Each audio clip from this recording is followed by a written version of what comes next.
оние кои само еднаш користеле солариум и доколку го направиле тоа пред 35-та година од животот, имаат ризик од 75% да развијат меланом понатаму во животот.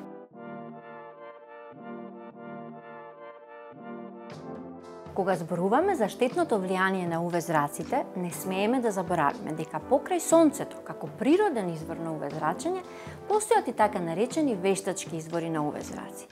Тоа се солариумите. За жал, тие се една од главните причини за драматичниот раст во инциденцата на меланомот и спуштањето на возрастната граница.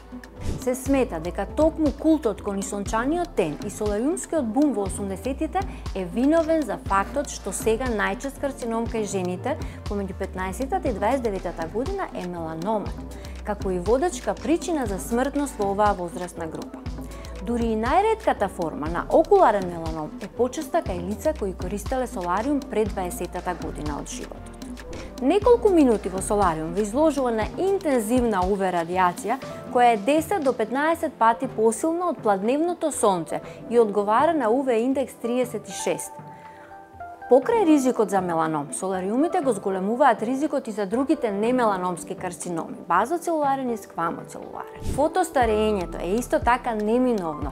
Уништените колагени и еластични влакна доведуваат до опуштеност на кожата, брчки, пигментации, проширени капилари, зголемена фрагилност и ослабена моќ за заздравување на кожата.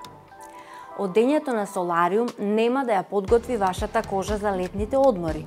Потемнетиот тен нуди само SPF заштита од 3, што е далеку од минималната ефективна заштита од 30 и не ве штити од изгореници. Исто така, синтезата на витамин D не се постигнува со употреба на солариум, каде се користат УВА лампи, бидејќи УВ без зраците се тие кои ја претвараат неактивната форма на витамин D во кожата во активна. Заради докажаната карциногеност, употребата на солариумите е забранета со закон во Австралија, Бразил и Иран за целата популација, а во повеќе од 50 земји во светот за малолетната популација. Регулативите за нивната употреба се строго одредени. Неопходно е да подпишете изјава дека ги користите на сопствен ризик и дека сте информирани за нивното штетно дејство. Неопходно е да имаат ознака дека се штетни по здравјето, како и на цигарите. Забранет маркетинг, посебни лиценци за работа и обука на персоналот, дури и дополнителни даноци.